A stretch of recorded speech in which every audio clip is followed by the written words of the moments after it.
Assalamualaikum warahmatullahi taala wabarakatuh. Alhamdulillah kita bertemu pada hari ini, hari Ahad 10 Oktober 2021. Hari ini kita akan sambung PDPR kita pada mata pelajaran Tauhid. Kita masuk pada pembelajaran baru iaitu pelajaran 3, sifat-sifat yang berta'alluq.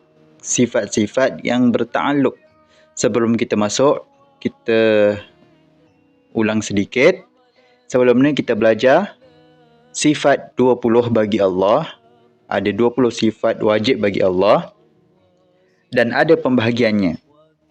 Ada 4 pembahagian, iaitu yang pertama nafsiyah, yang kedua salbiyah, yang ketiga ma'ani, dan yang keempat ma'nawiyah. Sekarang kita masuk kepada pelajaran 3 iaitu sifat-sifat yang berta'alluq. Apa maksud ta'alluq? Ta'alluq ialah tugas.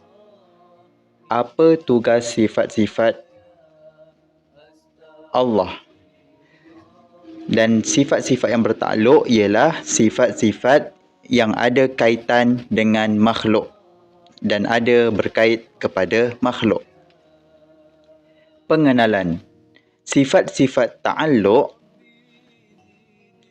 Buka kitab muka surat 27. Okey, info. Zat dan sifat Allah adalah dua perkara yang berlainan tetapi tidak berpisah.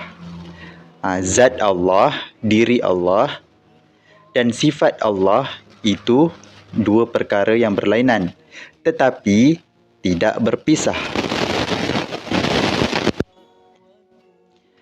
Sifat-sifat ta'alluq. Sifat yang mempunyai ta'alluq ialah 6 sifat daripada sifat ma'ani. Sifat ma'ani ada 7. Tapi yang termasuk dalam ta'alluq ada 6. Iaitu apa?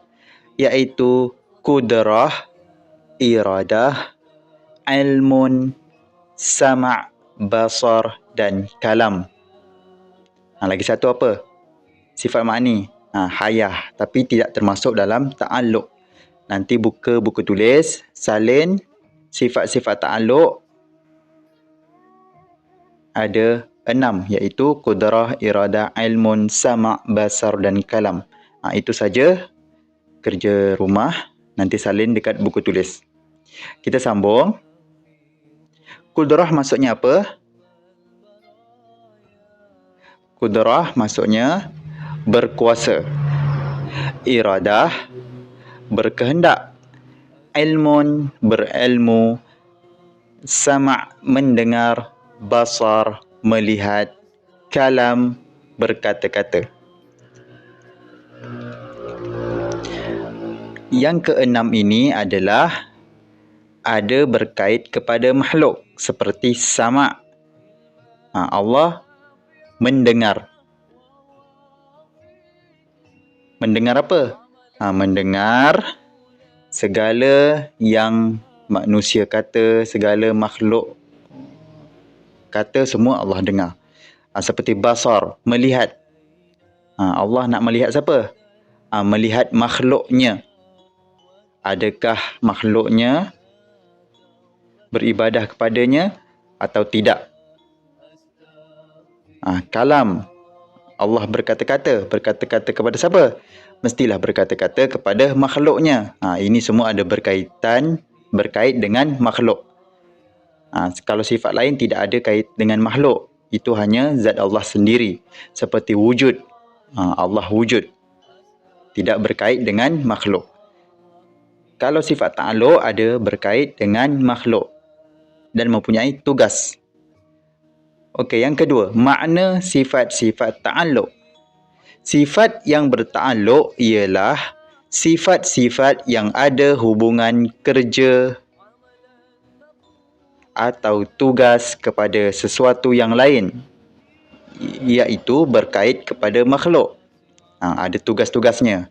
Kudrah ada tugasnya, iradah ada tugasnya, ilmu ada tugasnya, sama' mendengar ada tugasnya, basar melihat ada tugasnya, kalam berkata-kata ada tugasnya. Dan bukan hanya setakat ia berdiri pada zat Allah Ta'ala sahaja. Sifat-sifat ni bukan sahaja berdiri pada zat Allah Ta'ala. Dia juga, sifat ini mempunyai tugas masing-masing. Okey, sifat hayah tiada bertakluk. Sifat hayah tak ada. Sebab apa? Hanya menjadi syarat sah bagi sifat-sifat ma'ani. Hayah tidak termasuk dalam takluk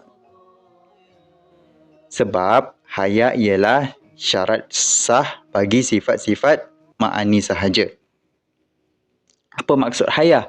Hayah ini ialah hidup. Contohnya, sifat kudrah, berkuasa. Ta'alluqnya ialah taksir. Ta'alluqnya apa? Apa tugasnya? Ialah taksir, memberi kesan. Iaitu bukan hanya setakat ia ada pada zat Allah Ta'ala sahaja, tetapi berperanan pada mengadakan atau mentiadakan makhluk. Sifat kudrah ni apa? Berkuasa. Berkuasa apa? Bukannya berkuasa hanya pada zat Allah Ta'ala saja. Ia juga berkuasa untuk mengadakan makhluk atau tidak mengadakan makhluk. Allah boleh menjadikan makhluk ataupun tidak menjadikan makhluk. Itu kuasa Allah. Okey, cepat faham. Bagi mungkin, ada jirim dan arad. Kita belajar mungkin pula. Mungkin tu apa? Mungkin tu ada jirim dan ada arad. Tiap-tiap yang mengambil tempat sekadar badannya, maka ia jirim. Apa yang mengambil tempat pada badan, itu adalah jirim. Arad itu keadaan yang duduk atau berdiri pada jirim. Arad pula ialah yang duduk dekat jirim. Seperti putih, hitam, gerak, diam. Misalnya songkok hitam.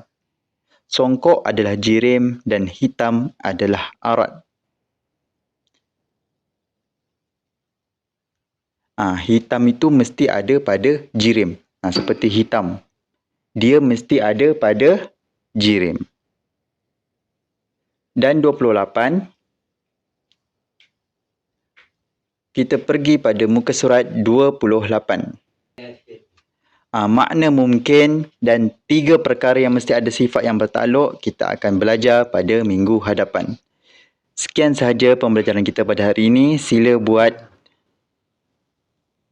kerja yang cikgu bagi tadi. Assalamualaikum warahmatullahi taala wabarakatuh.